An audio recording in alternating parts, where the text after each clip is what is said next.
हमारे किशोरी जी की अष्ट सखियां हैं।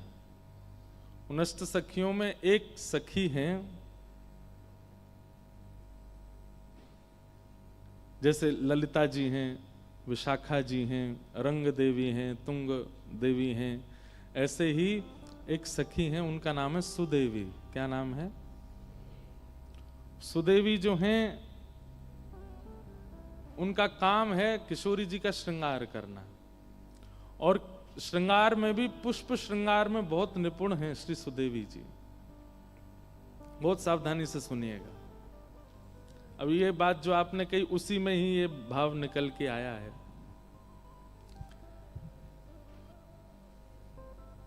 हमारे मन में आज कथा में आ रहे थे तो कोई भाव आया, मैं सोच रहा हूं कि बोलूं कि नहीं। जैसे सप्तनिधियों का पद हमने यहां लिखा, आज मन हो रहा है कि अष्ट सखियों का पद भी एक लिखें। और उस पद में, अब वो तो आज बैठेंगे देखते हैं, 8 सखियां और 8ओं की क्या क्या सेवा है और वो अपनी सेवा से कैसे रिझाती हैं, ऐसा भाव देखते हैं कि गांधी धाम की वायु में अष्ट सखियां आवे तो प्रकट करेंगे। तो उनमें से एक देवी हैं सुदेवी। तो सुदेवी जी का काम है किशोरी जी के पुष्प श्रृंगार करना। लाडली जी जब विराजमान हो जाती हैं तो किसी की सेवा स्वर्ण श्रृंगार धराने की है, किसी की सेवा वस्त्र संवारने की है, किसी की सेवा, अब ये लीला जो है ये निकुंज की लीला है। कुंज, निकुंज और निभृत निकुंज 3 है। बहुत ध्यान से सुनिएगा, सबके समझ में आने वाली बात नहीं है, फिर भी कह रहा हूं मैं। कुंज में सब लीलाएं होती हैं। गोवर्धन लीला कुंज में होती है, नाग मर्दन लीला, कालिया नाग मर्दन लीला कुंज में होती है, वेणुवादन लीला कुंज में होती है, ठाकुर जी का मधुमंगल श्रीदामा के संग खेल कुंज में होता है। पर जैसे निकुंज में जाते हैं तो निकुंज में वहां किसी और का प्रवेश नहीं है। किशोरी जी हैं, ठाकुर जी हैं और अष्ट सखियां हैं। और निभृत निकुंज में केवल किशोरी जी और ठाकुर जी, वहां अष्ट सखियां भी नहीं। या फिर कभी कभी निभृत निकुंज में वो जा सकता है जिस पर किशोरी जी कृपा कर दे। तो सुदेवी जी की सेवा है पुष्प श्रृंगार की, और आप पुष्प श्रृंगार में इतनी निपुण है, बढ़िया बढ़िया पुष्प कहीं मिल जाएं, उनका काम ये पूरे दिन पुष्प ढूंढना और उन पुष्पों से सुंदर माला बना करके किशोरी जी को धराना। और आप जब पुष्पों की माला आदि बना करके लाती हैं, किशोरी जी के सन्मुख प्रस्तुत करती हैं, तो किशोरी जी इतनी रीझ जाती हैं इन पर, क्योंकि एक तो होता है पुष्प और पुष्प में सुई पिरो करके माला बना देना, पर ये पुष्पों की आकृति इतनी सुंदर बनाती हैं कि जब किशोरी जी देखती हैं तो बहुत देर तक देखती रह जाती हैं। और फिर सुदेवी जी के हस्तकमल देखती हैं, बोले कैसे बनाती हो आप, इतने सुंदर कैसे धराती हो। यही सखियों का सुख है, यही सखियों का आहार है, यही सखियों का जीवन है कि हमारी किशोरी जी हमसे रीझ के, हमसे नेक देर बतिया लें, बस हमारे भाव से वो प्रसन्न हो जाए। हमारी आपकी तरह नहीं, रोटी बनाई, सब्जी में नमक बुरको, हल्दी डाली, लगा दी, भोग है गयो काम नहीं। प्रेम में जैसी अवस्था होती है ना कि प्रियतम रीझे हमारे भाव से, वो सखियों की सेवा है, वो सखाओं की सेवा है। इसलिए हमारे वृंदावन रीति कहती है कि पहले अलियों को प्रणाम करो। अली मतलब सखी, आलियों को प्रणाम करो, वो कृपा करेंगी तब सेवा आवेगी, और जब सेवा आवेगी तब श्री जी का गुणगान गाओ। हमारे वृंदावन भाव में सीधे किशोरी जी को और ठाकुर जी का गुणगान गाने की आज्ञा नहीं है। पहले वृंदावन की सेवा करो, यमुना जी की सेवा करो, सखियों की सेवा करो, तब उनको भजो। तो सुदेवी जी पुष्प श्रृंगार करती हैं और होड़ रहती है सखियों में कि जिनको स्वर्ण का श्रृंगार करना होता है तो स्वर्ण के ऐसे ऐसे आभूषण बना करके लाती हैं, किशोरी जी को पधराती हैं, किशोरी जी खुश हो जाती हैं, आहा कितने सुंदर लग रहे हैं। स्वर्ण के आभूषणों को भी मात देने वाले श्रृंगार पुष्पों से बना करके लाती हैं सुदेवी जी। जब सुदेवी जी का श्रृंगार देखती हैं तो किशोरी जी स्वर्ण के आभूषण उतार देती हैं, पुष्प के आभूषण इतने अच्छे लगते हैं। वैसे स्वर्ण के चांदी के रत्नों के श्रृंगार हम मानवों को ज्यादा प्रिय हैं, पर हमारे वृंदावन चंद्र ठाकुर जी को और किशोरी जी को तो वनमाली भेष बहुत अच्छा लगता है। वन के विविध विविध पत्र हों, पुष्प हों, उनसे श्रृंगार उनको बहुत प्रिय लगता है। ऐसा कहते हैं कि श्री सुदेवी जी जब शीतकाल आता है ना, तो सर्दियों में ठाकुर जी माला नहीं पहनते, सर्दियों में ठाकुर जी पुष्प का श्रृंगार नहीं धारण करते। क्यों? शीतल होते हैं, तो ठाकुर जी को धराएंगे तो ठंड लगेगी। तो सुदेवी जी शीतकाल के समय में मूर्छा में ही रहती हैं। क्यों? क्योंकि सेवा कर नहीं पा रही, ठाकुर जी को दे नहीं पा रहे। तब किशोरी जी के मन में आया कि हे सुदेवी जी, इधर देखो, सब लोग इधर देखो, यहां देखो, ऐसी बात चल रही है, फिरो रसगुल्ला दे रहे हैं लेकिन सबन को ध्यान पापड़ पे ही है, यहां देखो, कथा सुनो। क्या बता रहा था मैं? हाँ, तो किशोरी जी ने जब देखा कि सुदेवी जी ये हमेशा शीतकाल के समय पर विरह में चली जाती हैं, इनको मूर्छा आने लग जाती है। क्यों? सेवा ही नहीं है, पुष्प की सेवा है और वो अब शीतकाल में पुष्प धरा नहीं सकते। तो फिर किशोरी जी कहती हैं इनको दूसरी कोई सेवा दी जाए। क्या सेवा दें जिससे इनकी शीतकाल में भी सेवा हुआ करे? तो सुदेवी जी की एक सेवा है, सुख और सारी। ये ब्रज की लीला में आता है कि सुख यानी कि तोता और सारी यानी कि तोता का ही सखी स्वरूप। सुख और सारी इनको पढ़ाने की सेवा श्री सुदेवी जी की है कि इनको सिखाओ और क्या करना है, इनका काम क्या है। जैसे ठाकुर जी वृंदावन में, किशोरी जी बरसाने में, तो किशोरी जी बरसाने में इस वक्त क्या कर रही हैं, वो सुख जाकर के देखेगा और वृंदावन जाके ठाकुर जी को सुनाएगा। नव निकुंज में ऐसी नथनी पहनी है, ऐसे कुंडल पहने, ऐसी पोशाक पहन करके किशोरी जी बैठी हैं, मंदम हवा चल रही है, किशोरी जी के केश लहरा रहे हैं। और यहाँ किशोरी जी को जब ठाकुर जी की याद आती तो वो सारी को भेजती हैं, जाके देख के आओ वृंदावन में ठाकुर जी क्या कर रहे हैं। तो फिर सारी वृंदावन आकर के ठाकुर जी का स्वरूप देखती है और उन स्वरूप को आकर के फिर किशोरी जी को वर्णन करती, सुनाती है। ये सुख सारी की सेवा और इन दोनों को निपुणता प्रदान करने की आज्ञा सुदेवी की है।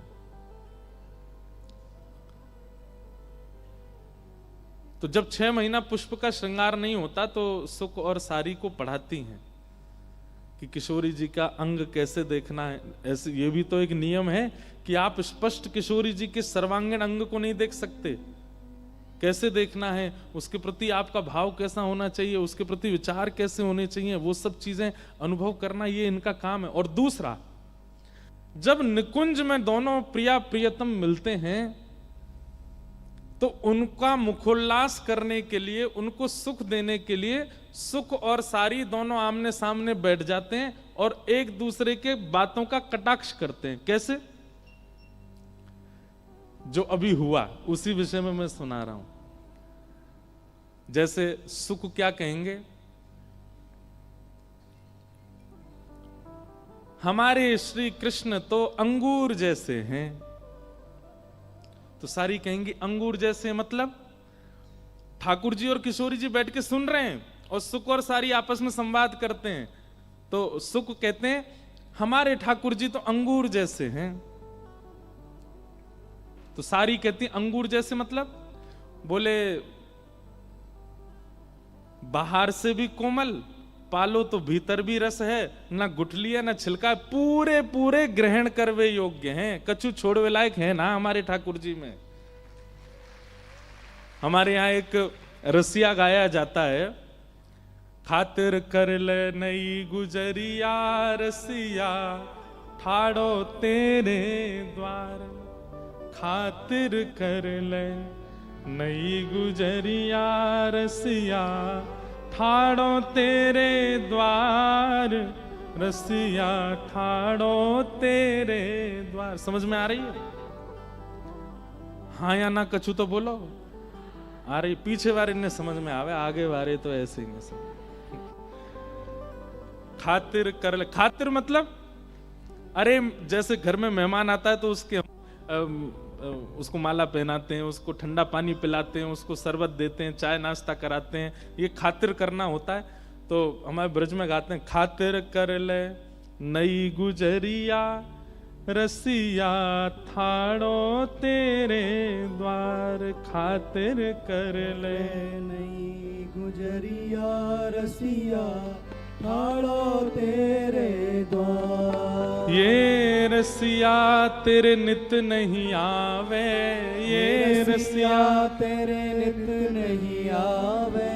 प्रेम होए तब दर्शन पावे, प्रेम होए तब दर्शन पावे। अधरामृत को भोग लगावे, अधरामृत को भोग लगावे। कर मेहमानी अब मत चूके, समय न बारंबार। हाँ कर मेहमानी अब मत चूके, समय न बारंबार। देखो है तो रसिया लेकिन सिद्धांत की बात है। ये रसिया तेरे नित नहीं आवे, ठाकुर जी नित नहीं आते हैं। रे रसिया तेरे नित नहीं आवे, जब किसी के चित्त में बहुत प्रेम उमड़ता है, प्रेम होए तब दर्शन पावे, तभी इनके दर्शन होते हैं। कर मेहमानी अब मत चूके, समय न बारंबार। ये बात आप लोगों के लिए भी है। गांधी धाम में रोज कथा नहीं होती, और कथाएं तो होती होंगी, लेकिन वृंदावन रस की चर्चा रोज नहीं होती। प्रेम होता है तभी ये प्रकट होती है। तो भैया सुन लो, समझ लो, ध्यान पूर्वक इसको धारण कर लो, समय ना बारंबार, बार बार नहीं मिलेगा। तो ऐसे हमारे ब्रज में रसिया गाते हैं, और उस रसिया में एक बात कहते हैं, क्या? हृदय की चौका कर ले हेली, हृदय की चौका कर ले हेरी। नेह को चंदन लगा नवेली, नेह को चंदन लगा नवेली। ये सब ठाकुर जी के सखा बोलते हैं सखियों को। दीक्षा ले और बन जा चेरी, दीक्षा ले और बन जाए चेरी। पुत्रिन, अब देखो शब्द समझने पड़ेंगे। पुत्रिन पलंग बिछाए, हाँ पुत्रिंग पलंग बिछाए, पलक की कर ले बंद किवाड़। हाँ पुत्रिन पलंग बिछाए, पलक की कर ले बंद किवाड़। भैया ये ठाकुर जी तेरे द्वार पे आए, हृदय रूपी चौकी पे ने बैठा, और नेह को चंदन लगा नवेली। घर पे आए मेहमान को चंदन लगा, तो नेह को, प्रेम को चंदन लगा। दीक्षा ले और बन जा चेरी, मतलब इन पे समर्पित है जा।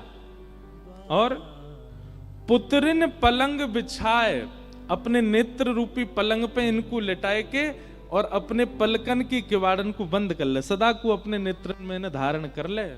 खातिर कर ले नई गुजरिया रसिया थाड़ो तेरे। तो सुख और सारी का संवाद मुझे पूरा तो याद नहीं है, लेकिन जितना याद मैं सुनाऊं, तो उसमें सुख कहते हैं, हमारे कन्हैया तो अंगूर जैसे हैं, बाहर भी छिलकाना है, भीतर गुठली ना है, रस ही रस है, कहीं तो खा लो।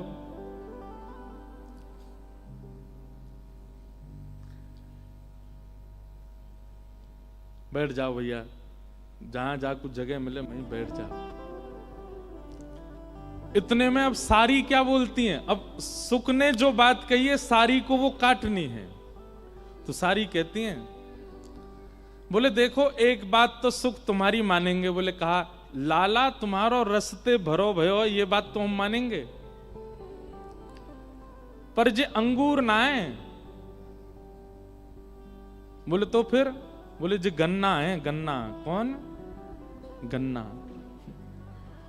और गन्ना को स्वरूप का होवे?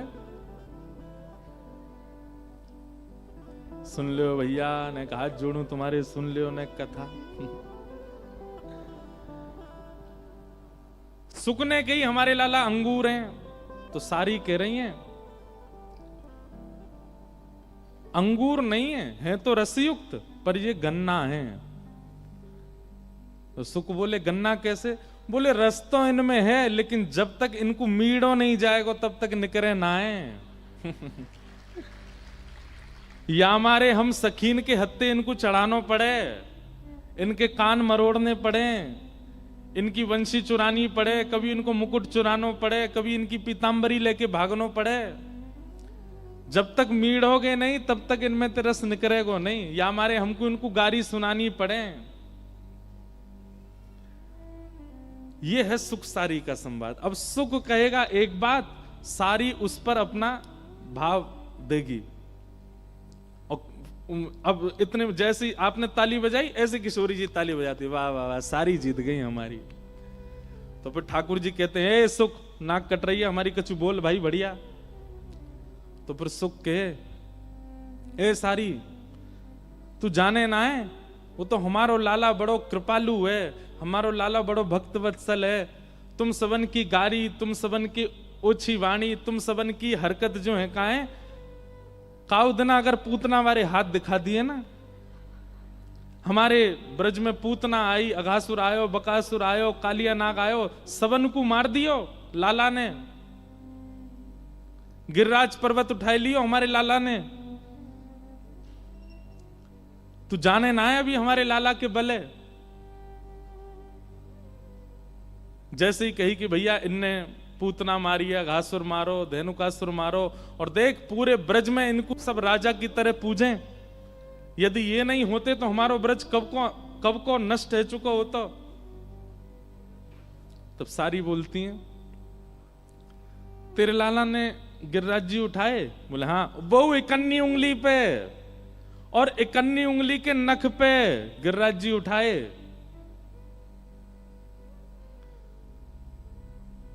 तब सारी के इतनो बड़ो 21 किलोमीटर को पर्वत उठा लियो अपने बाम हस्त की इकन्नी उंगली के नख पे। जय हो।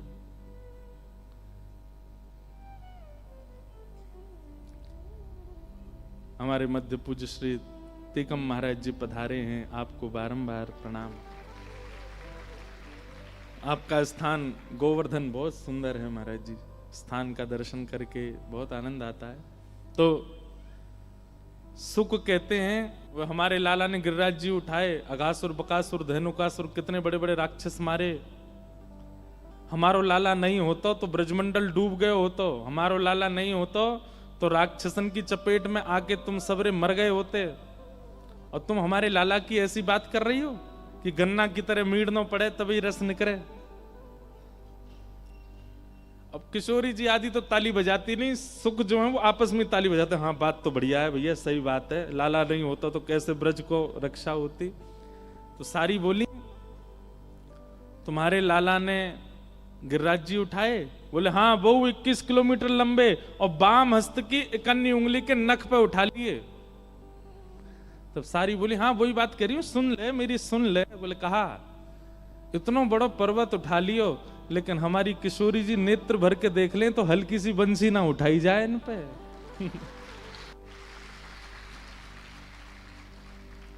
वो भाव कहते हैं ना, जब देखी वृषभानुजा हिय विच उठी हूक, वंशी रह गई हाथ में फिर न लागी फूंक। सारी बोली अरे भैया वो एक इकन्नी उंगली पर उठा लियो, लेकिन यहाँ दो दो हाथ लगाने पड़े तब वो बंसी उठे ना है। एक सारी बोली अरे सुनो, बंसी उठा तो लेवे, लेकिन गिरिराज जी तो सीधो खड़े होकर उठा ले, लेकिन वह बंसी को उठावे में टेढ़ो मेढ़ो है जाए, त्रिभंगी है जाए पूरो। किशोरी जी फिर ताली बजाती हैं। ठाकुर जी को प्रसन्नता तो होती लगे, ए सुख तू नाक कटवा रहो हमारी, कछु तो बोल बढ़िया। ये सुख और सारी को पढ़ाना और इनको लीला में रस संवर्धन करने की सेवा किनकी है? सुदेवी जी की। किशोरी जी की अष्ट सखियों में एक सखी श्री सुदेवी जी। किशोरी जी को बहुत सुख मिलता है इनके इस भाव से। एक हमारे मित्र हैं, उन्होंने मुझे ये भाव क्यों चल रहे हैं आज, उन्होंने अष्ट सखियों के प्रणाम का एक पद भेजा मुझे, इसलिए तब से ये भाव आ रहा था कि अष्ट सखियां, कईयों को तो पता ही नहीं अष्ट सखियां कौन कौन सी हैं, वो अष्ट सखियों को प्रणाम करो सब लोग। कौन कौन सी अष्ट सखियां?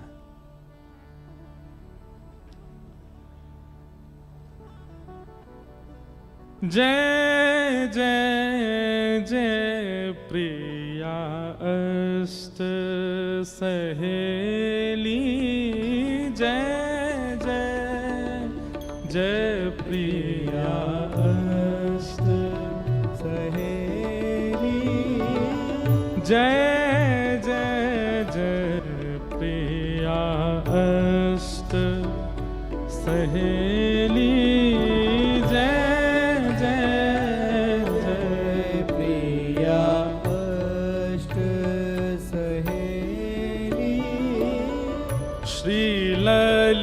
ललिताजु विशाखा चित्रा, श्री ललिताजु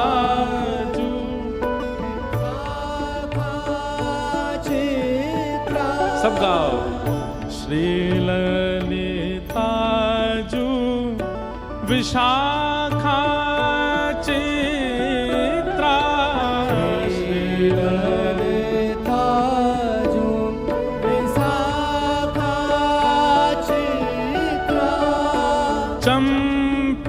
चंपकलता सुघर मन मेली, चंपकलता सुघर मन में, हे जय जय जय प्रिया अष्ट सहेली, जय जय जय प्रिया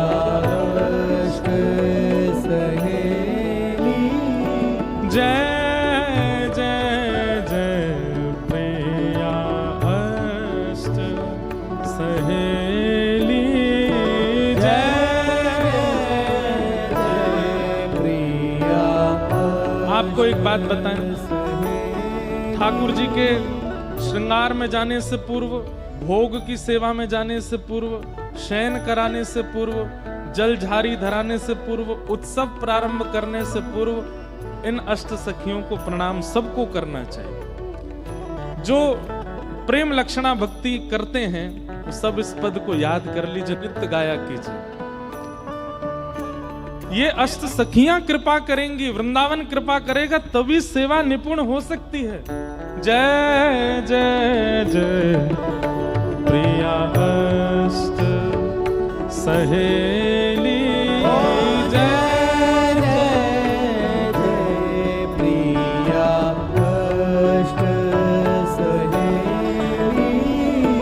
तुंग विद्या इंदुलेखा भामिनी, तुंग विद्या इंदुलेखा भामिनी, तुंग विद्या इंदुलेखा भामिनी,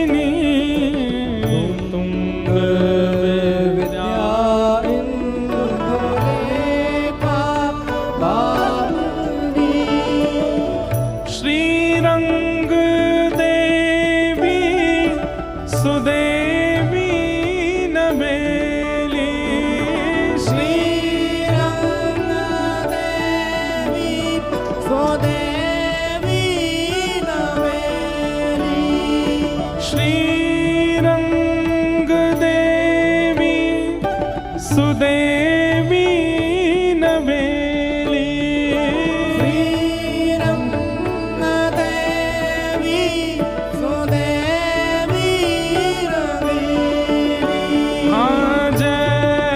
जय जय प्रिया अष्ट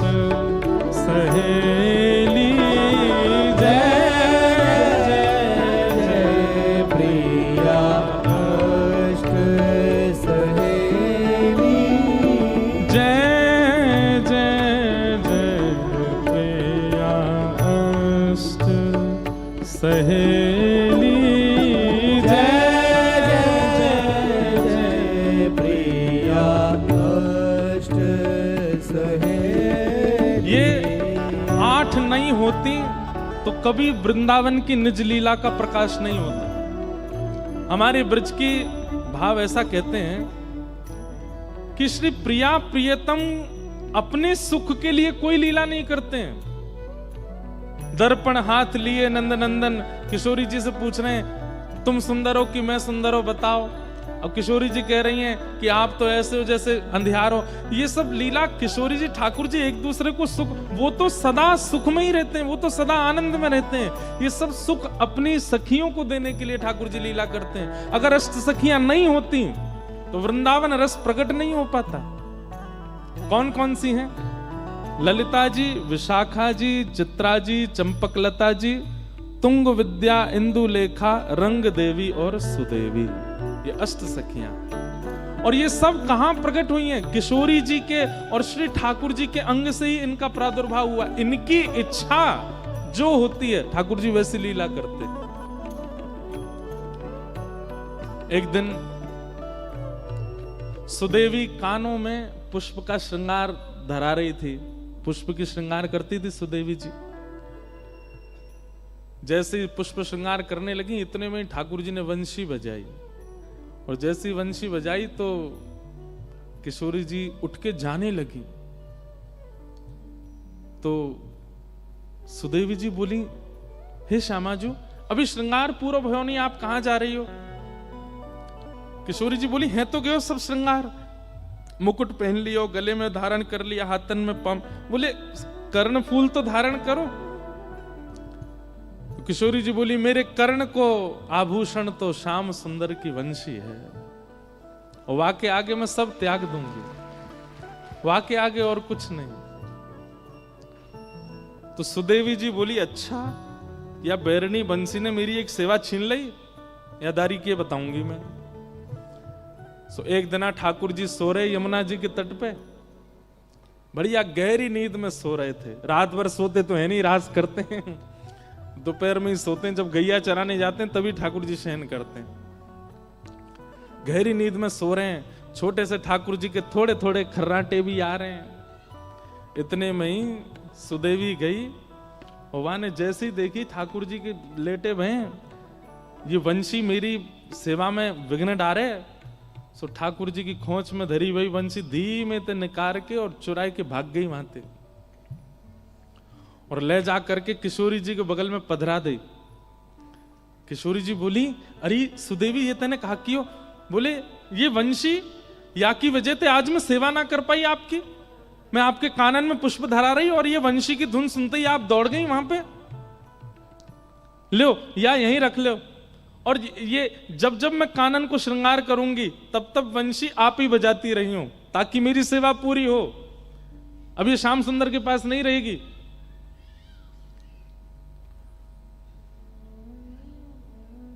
इतने में ठाकुर जी की नींद खुल गई, और ठाकुर जी को सबसे ज्यादा प्यारी वंशी है। उठते ही ठाकुर जी ने, सब देखो मेरी बंसी कहां गई, ढूंढने लगे, नहीं मिली। तो ठाकुर जी को तो पता है कि कोई भी चीज मेरी चुरावे की, मैं सबसे बड़ा चोर, मेरी वस्तु चुरावे की सामर्थ्य केवल और केवल ये अष्ट सखीन में, और कोई में नहीं है। तो ठाकुर जी कहीं जाते भी नहीं है और कहीं ढूंढने, सीधे वहीं पहुंचते हैं कुंज में। किशोरी जी बैठी हैं, सुदेवी जी सुंदर श्रृंगार कर रही हैं, ललिता विशाखा पंखा जल रही हैं, आदि आदि सेवा चल रही है। इतने में ठाकुर जी गए, हाथ आग करके बोले, दे दो। नाम नहीं बोला सामग्री का, केवल हाथ आग कह रहे, दे दो। इतने में सुदेवी बोली, हम पे ना है। ठाकुर जी बोले, कहां ना है? बोले, जो तुम मांग रहे हो वही ना है। ठाकुर जी, तुम्हें कैसे पता मैं कहां मांग रहा हूं? बोले, हमें ना पता तुम कहां मांग रहे हो, पर जो भी मांग रहे हो वो हम पे ना है। श्यामाजू देखो, आप सब लीला करो, सेवा करो, सब आनंद, मेरी वंशी मत ले करो, या मुंह को दे दो, मुंह पता है आपके पास धरी है। इतने में किशोरी जी ने वंशी निकाली, सुदेवी जी बोली, शी जी आप पे भी मान करनो ना आवे, आप पे भी नेक नेक देर खिलानो ना आवे, नेक में ही कछु सामग्री लाओ, नेक में ही दे दें, प्रस्तुत कर दें। नेक भी इन्हें डरा के तो रखा करो, नेक नहीं तो सिर पर चढ़ जाएंगे जी हमारे। वंश लाके मैंने दी, एक आध 2 दिन वह धरी रखती, नेक में निकाल के दे दी। ऐसी हमारी भोली सी किशोरी जी। सुदेवी जी बोली, हे श्याम सुंदर, वंशी हमारी श्यामाजू के पास है और हमारी श्यामाजू जा पे एक बार हाथ धर दें वो फिर इन्हीं की है जाए। अब जी इन्हीं की है। अब या वंशी को नाद आज तक तुमने कियो, अब तक किशोरी जी करेंगी। ठाकुर जी मुस्कुरा के बोले, जे इन पे बजेगी ना, ये बजा ही ना पाएंगे। इतने में सब सखी आई और आंख निकाल करके ठाकुर जी को देखने लगी। हमारी किशोरी जी कोई चीज में निपुण नहीं है, ऐसा है ही ना सके। ये गायन करें तो सरस्वती कान लगा के सुने, ये वीणा बजावे तो वीणाधारी बड़े बड़े गंधर्वजन सामने नतमस्तक है जाएं। अरे गानों बजानों तो बहुत दूर की बात है, हमारी श्री जी जब चले ना, उनके पामन में बंधे हुए नूपुरन के स्वर पे राग रागनी नृत्य करें, और तुम कह रहे हो हमारी श्री जी नेक्सी जी बंसी ना बजा पाएंगी।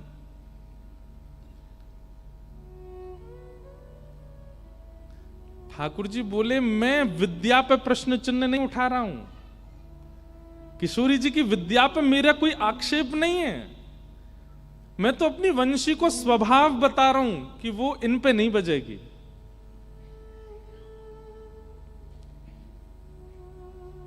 सुदेवी जी बोली, श्यामाजू आप दिखाए दो इन्हें, नेक बजाए दो, वंशी बजाए दो नेक।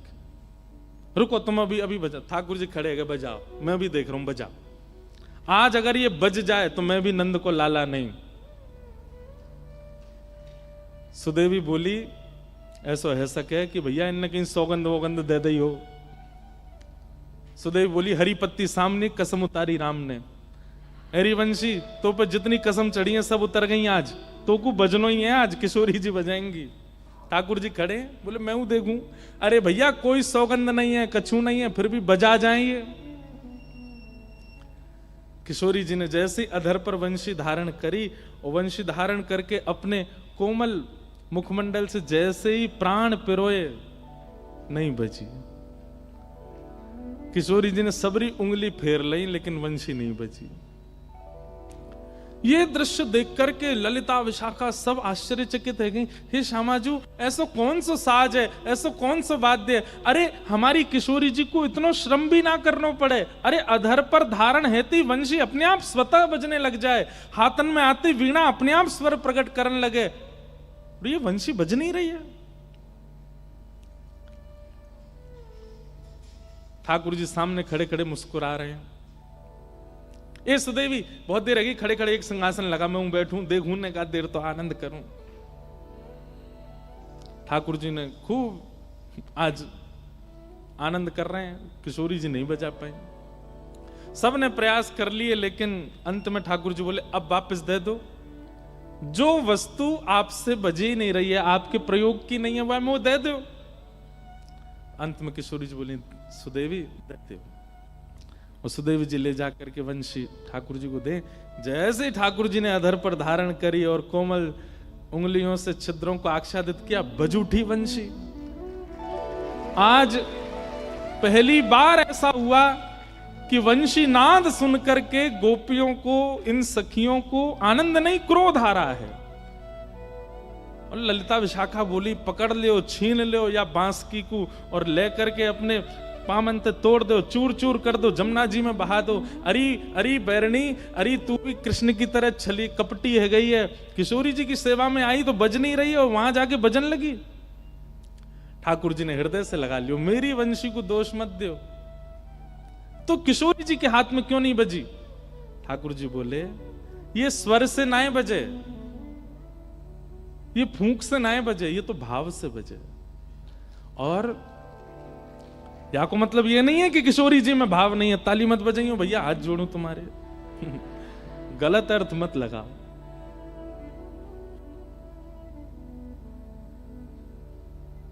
ठाकुर जी बोले,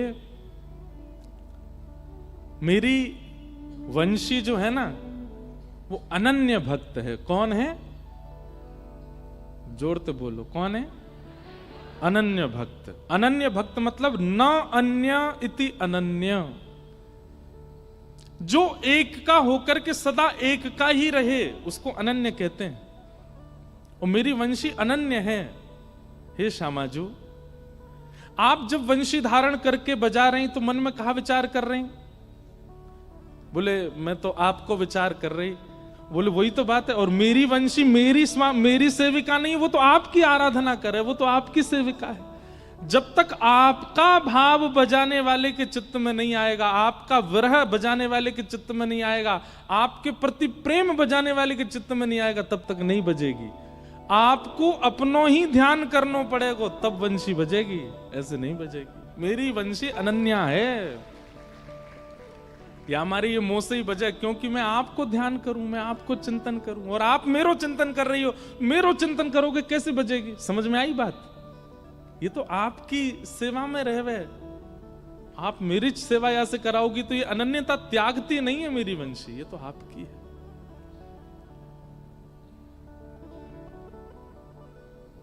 सुदेवी जी को मौत छोटा सा रहेगा, ठाकुर जी अपनी वंशी लेकर के निकल गए। जय जय जय प्रिया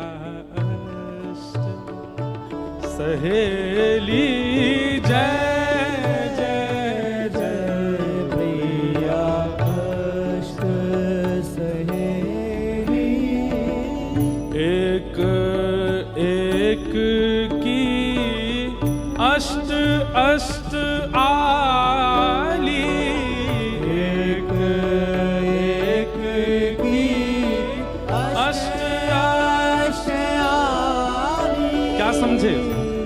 किशोरी जी की अष्ट सखियां हैं और इन आठों में एक एक की 8-8 सखियां और हैं। ललिता जी की अष्ट सखियां और हैं, विशाखा जी की अष्ट सखियां हैं, इंदुलेखा जी की अष्ट सखियां हैं, चित्रा सखी की अष्ट सखियां हैं, सुदेवी जी की अष्ट सखियां हैं। इन सबकी भी 8-8 सखियां अलग अलग हैं। एक एक की अष्ट अष्ट आली, एक एक की अष्ट अष्ट आली। और कैसी हैं? वय सौंदर्य सुहाग सुवेली, वय सौंदर्य सुहाग सुवेली, हे वय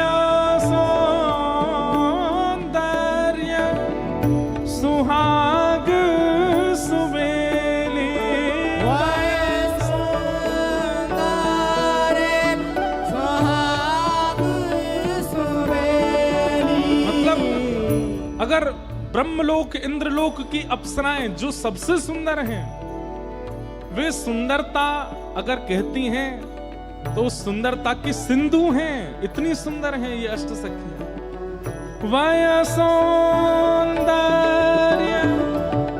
सुहाग सुबेली, वय सौंदर्य सुहाग सुवेली। हे जय जय जय प्रिया अष्ट सहेली,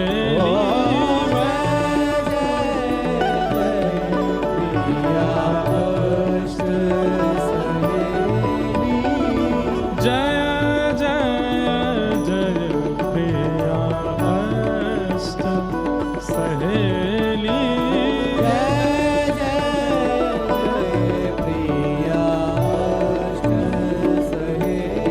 और इन 8 सखियों का कर्म क्या है, करती क्या है?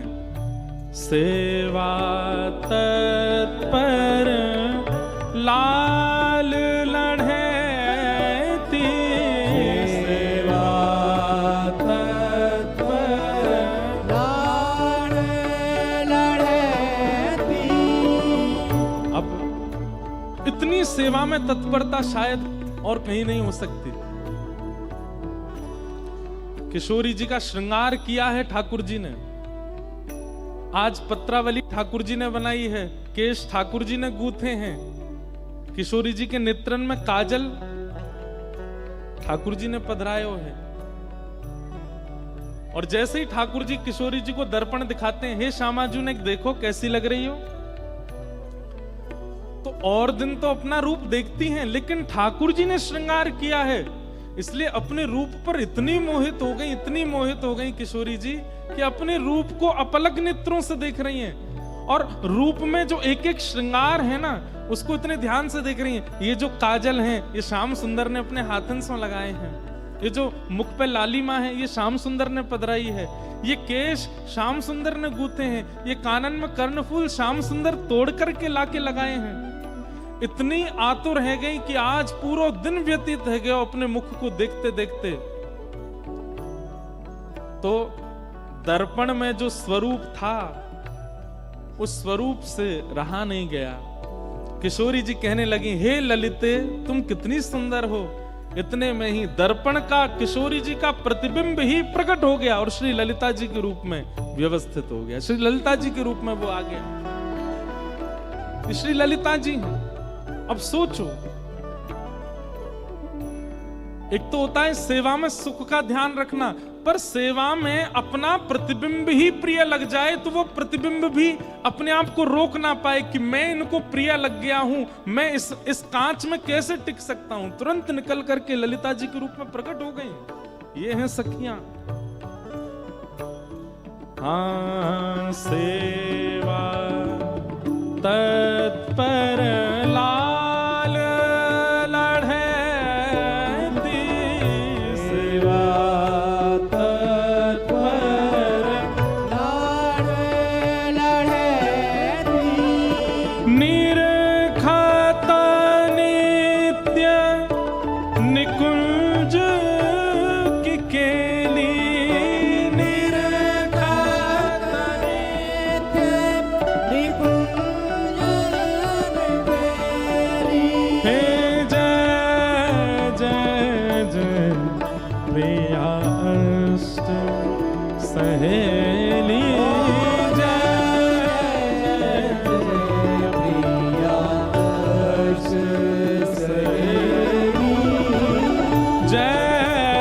जय जय अष्ट सहेली,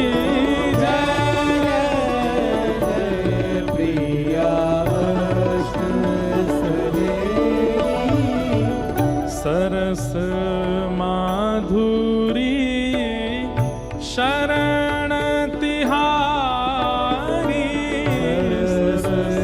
माधुरी शरण तिहारी, सरस माधुरी शरण तिहारी, माधुरी शरण तिहारी, देव जुगल पद रतियाल बेली, देव जुगल पद रतियाल हे देव जुगल पद रतियाल बेली, देव जुगल पद रतियाल हाँ जय जय जय प्रिया अष्ट सहेली, जय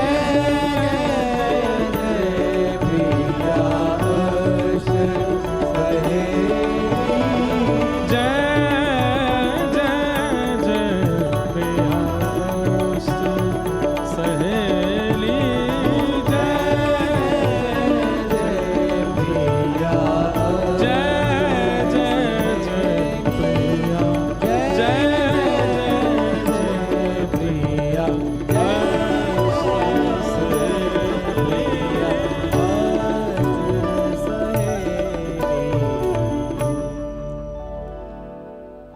ये अष्ट सखियां हैं। तो आपने बात कही कि भाई गुजरात के लोग भी कम नहीं है सुनाने में। गुजरात के लोग कुछ भी नहीं सुनाते ठाकुर जी को जितना ब्रजवासी सुनाते हैं। ये ब्रज की गोपियां जितना, ब्रज की सखियां जितना ठाकुर जी को सुनाती हैं उतना तो कोई सुना ही नहीं सकता। और उसके पीछे कारण क्या बताया? बोले कि श्री कृष्ण कौन है? बोले गन्ना है। और गन्ना जब तक मीड़ो नहीं जावे गो, गन्ना जब तक कुचलो नहीं जावे तब तक रस निकले नहीं है। लेकिन एक और बात है, रस पिलाने वाला ही कुचलता है गन्ना को, पीने वाले नहीं कुचलते। पीने वाले तो केवल देखते, आप पीने वाले हो, हम पिलाने वाले। हम कह सकते हैं, आप नहीं कह सकते।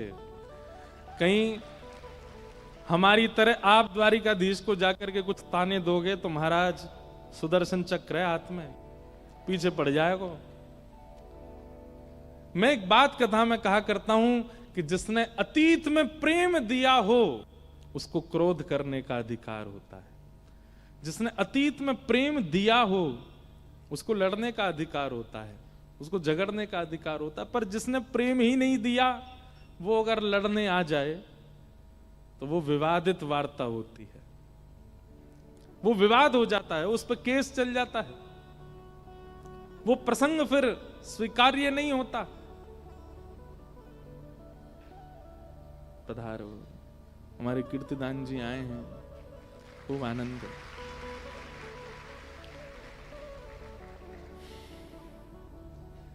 आज वृंदावन रसामृत पद, जय हो, वृंदावन रसामृत पद आप सबके बीच प्रस्तुत होगा। और उस दर्शन के पश्चात फिर रात में हम लोग सुंदर आपका भाव सुनेंगे, खूब आनंद करेंगे। आप सब लोग भी खूब आनंद से बैठ करके श्रवण करना। हमने तो कहा ना, आप जो गाएंगे वो समझने की जिम्मेवारी आपकी, नाचने की जिम्मेवारी मेरी।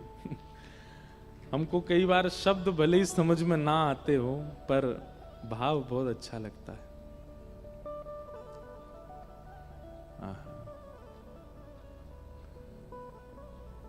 मथुरा ना राजा थया चो, गोवाणो ने भूली गया छो। मथुरा ना राजा थया चो, गोवाणो ने भूली गया छो। आगे क्या है? हे ओधाजी रे मारा वाला ने बढ़ी ने के जो माने तो मनावी ले जो रे।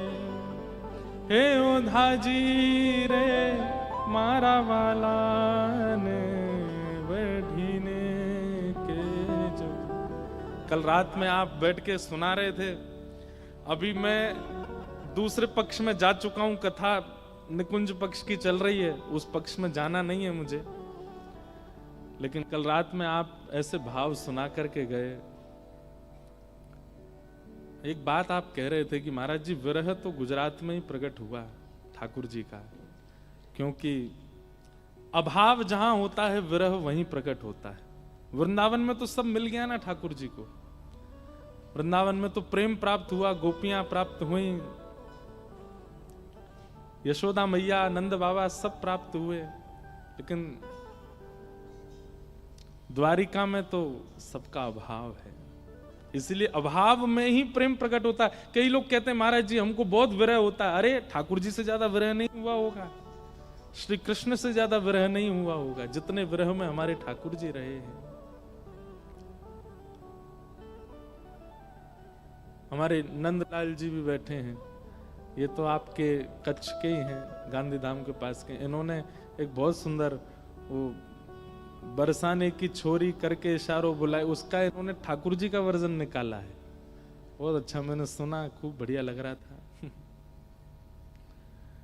तो प्रथम अर्चना अलियों की है, सखियों की है। ये ललिता जी हुई, विशाखा जी हुई। ललिता जी कैसे प्रकट हुई मैंने बताया कि किशोरी जी का ही प्रतिबिंब स्वरूप, उन्हें देख करके किशोरी जी के मन में भाव आया कि ये स्वरूप सदा मेरे सन्मुख रहे। एक प्रकार से कह दूं तो कोई अतिशयोक्ति नहीं, ललिता जी कौन है? किशोरी जी का ठाकुर जी के द्वारा किया गया श्रृंगार ही प्रतिबिंब में जो प्रकट है वो श्री ललिता जी हैं। हम लोग जिन किशोरी जी का दर्शन करते हैं उनका श्रृंगार विशाखा ने किया होगा, उनका श्रृंगार कीर्ति मैया ने किया होगा, उनका श्रृंगार वृषभानु जी ने किया होगा, उनका श्रृंगार उन्होंने स्वयं किया होगा। पर श्री ललिता जी का अगर आप दर्शन करो तो ललिता जी कौन है? ठाकुर जी जब किशोरी जी का श्रृंगार करते हैं और किशोरी जी जब ठाकुर जी के श्रृंगार में युक्त होती हैं, वो जो किशोरी जी का स्वरूप प्रतिबिंब में आता है वो श्री ललिता जी, वो ललिता सखी।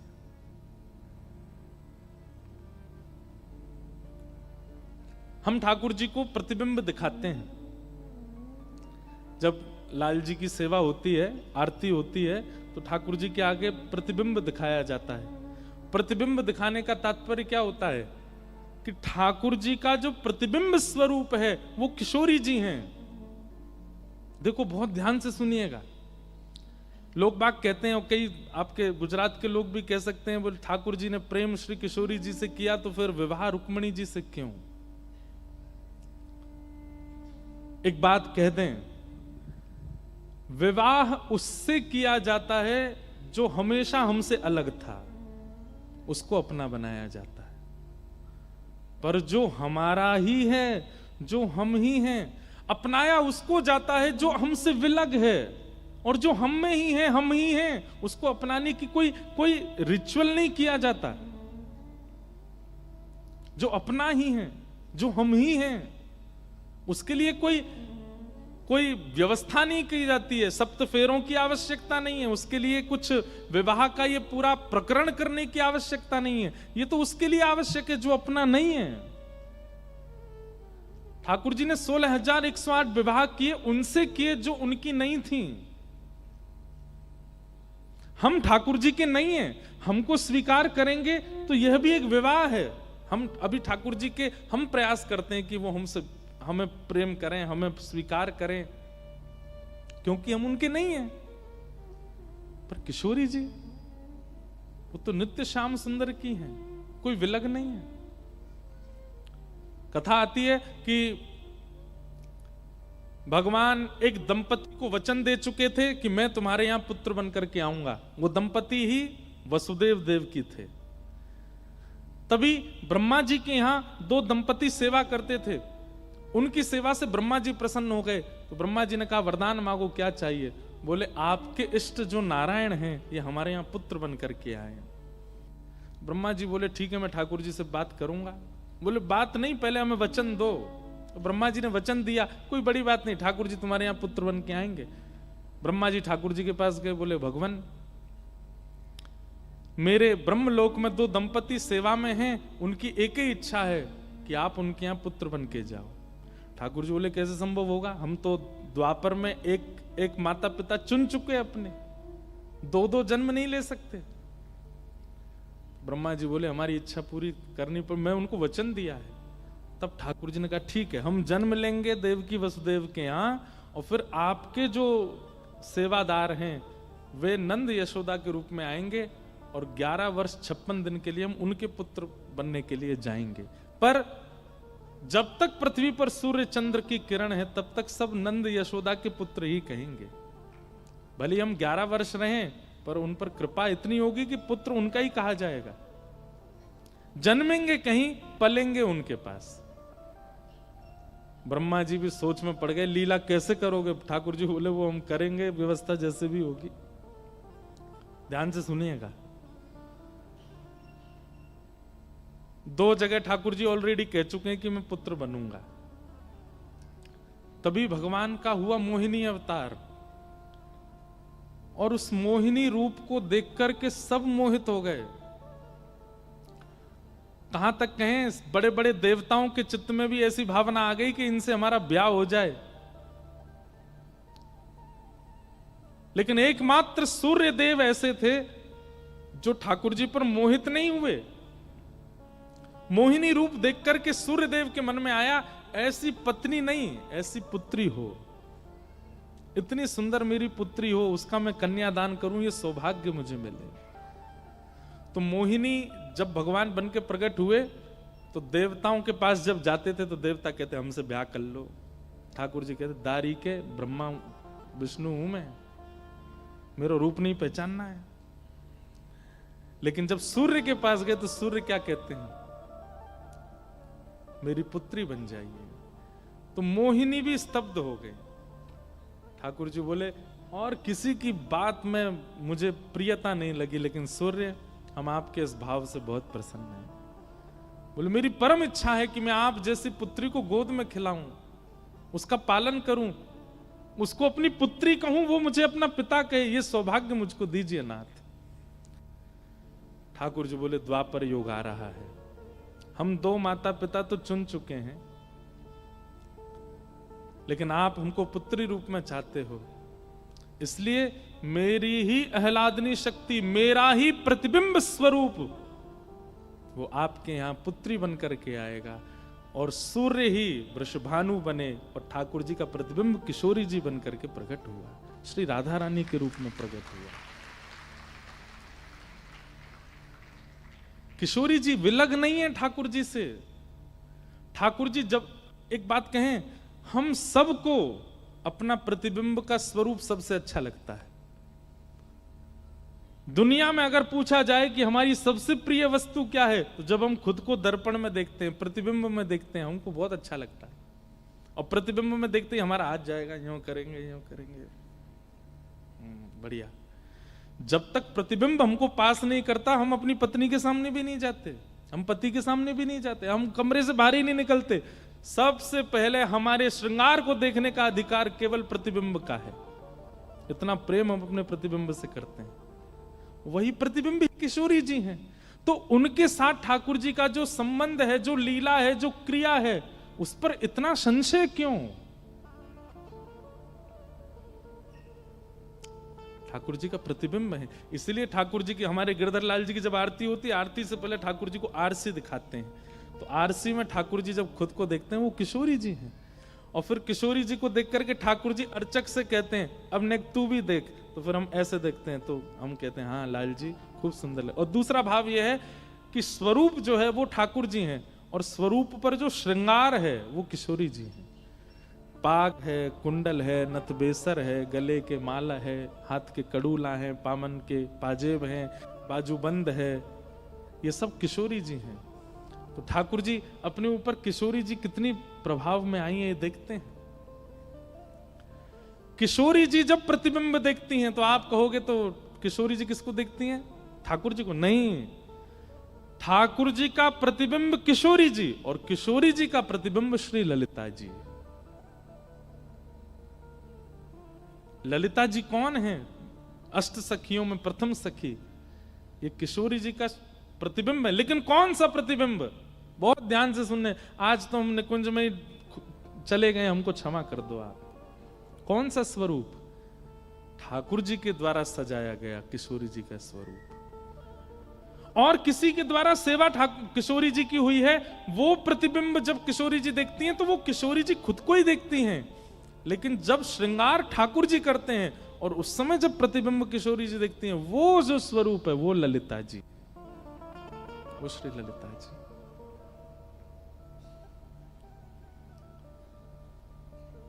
क्योंकि उस दिन किशोरी जी को अपने श्रृंगार से इतनी प्रीति हो जाती है, एक एक बिंदु मुखमंडल पर ठाकुर जी ने धारण कराया है। नैन में ही राखूं पिया तो है, नैन में ही राखूं पिया तो है, तुमरी एक रों की छवि पर, तुमरी एक रोम की छवि पर, जगत वार सब लाखों जगत वार, सब लाखों नैनन में ही राखूं पिया तुझे, नैनन में ही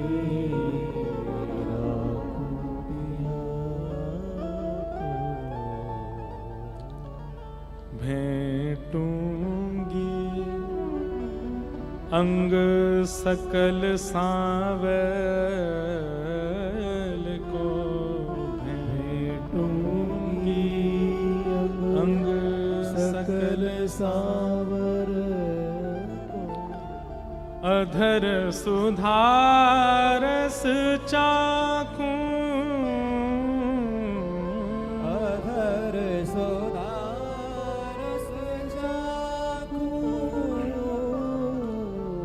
रसिक प्रीतम हित चित की बातें, रसिक हित चित की बात, रसिक प्रीतम हित चित की बातें, रसिक प्रीतम हित चित की बात, काहू सो नहीं भाकूं, काहू सो नहीं भाकूं, नैनन में ही राखूं पिया तुझे, नैनन में ही राखूं पिया।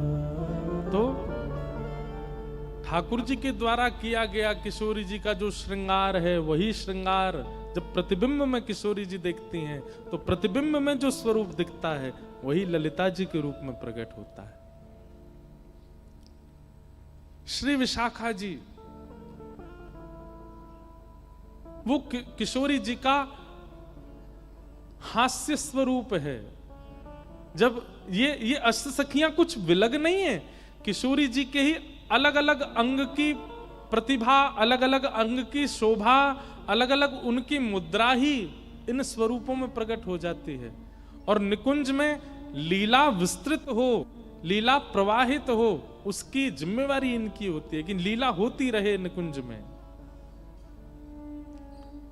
प्रिया प्रियतम सदा मिले रहें, कुछ ना कुछ लीला अनुसंधान करते रहें, ऐसी शोभा बढ़ती रहे। ये भाव है अष्ट सखियों का। और उसी लीला में एक दूसरे की निंदा नहीं कहेंगे, व्याज स्तुति कहते हैं। व्याज स्तुति का मतलब होता है किसी को छेड़ना। जैसे कोई बहुत प्रेमी आता है तो उससे सीधे हम ये नहीं कहते आओ आओ आओ भाई बड़े दिन में आए, ये तो फॉर्मेलिटी वाला होता है। लेकिन कोई बहुत बड़ा प्रेमी हमारा आवे, बहुत अच्छा हमारा मित्र आवे, तो जब आता है तो हम व्यंग कसते हैं उसके ऊपर, आओ आओ आओ आओ भैया, पूर्णिमा के चंद्रमा आजा भैया, अमावस्या की रात आजा, बहुत दिना में आयो भैया। 15 दिन में आती है ना कभी कभी। तो जो बहुत प्रेमी मिलता है तो उसके प्रति हम जो व्यंग कसते हैं उसको कहते हैं व्याज स्तुति। तो ऐसे ही ये सब सखियां हैं, ये ठाकुर जी को गलत नहीं बोलती हैं, ये ठाकुर जी पर व्याज स्तुति करती हैं।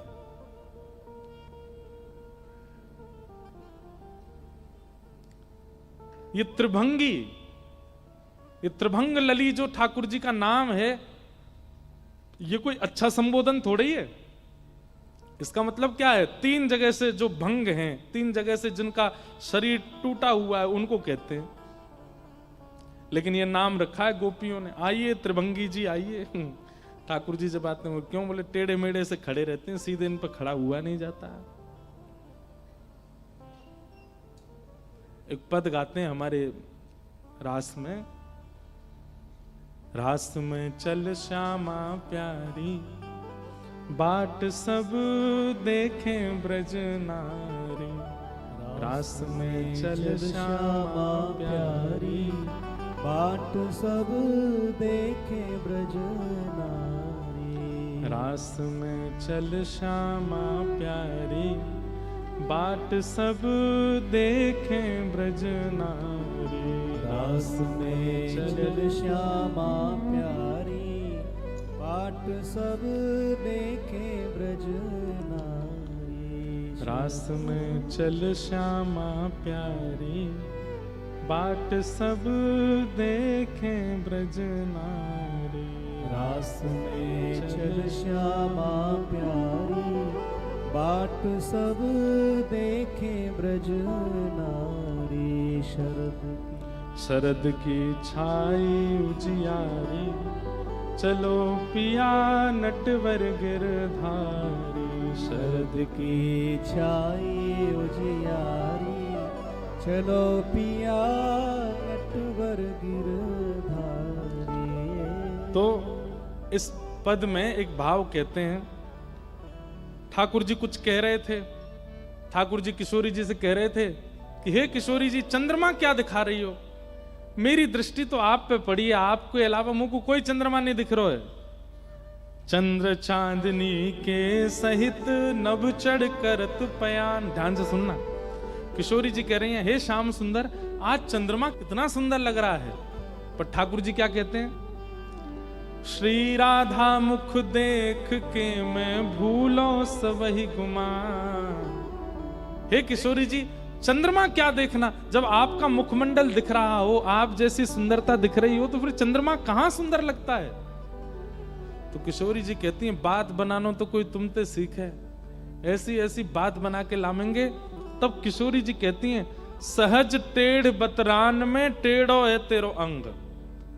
किशोरी जी कहती हैं, ये टेढ़ी टेढ़ी बात तुम्हारी इसलिए निकलती है क्योंकि तुम्हारा टेढ़ा अंग है ना, अंग प्रत्यंग सब टेढ़े हैं।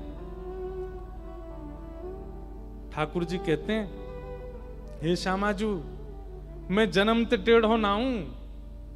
किशोरी जी बोली, तो फिर टेढ़े कैसे? देखो सबरे टेढ़े हैं एक भी सीधो नहीं है, एकमात्र हमारो लाला सीधो है बस, गिरधर लाल। लेकिन जो टेढ़े नहीं है, यूं ही खड़े हैं, बाकी सब टेढ़े हैं। तो किशोरी जी कह रही हैं, सहज टेढ़ बतरान में टेढ़ो तेरो अंग। ये टेढ़ी मेढ़ी बात तुम कहां ते करनो सीखे हो, क्योंकि तुम्हारो अंग ही टेढ़ो है। यशोदा मैया ने तुम टेढ़े ही जाए। ठाकुर जी बोले, यशोदा मैया पे बात नहीं आनी चाहिए। हे श्यामाजू, मेरो अंग टेढ़ो यशोदा मैया जी के जन्म से ना भयो, तो तेरे कुटिल कटाक्ष ने मेरो तन कर दियो त्रिभंग। हे श्यामाजू, जब मैं श्रृंगार करके आऊं तो आप टकटकी लगा करके मेरे अंगन को देखो, मुख देखो। जैसे ही आपने अपलक नेत्रंत मेरो मुख देखो तो मेरो मुख टेढ़ो है गो।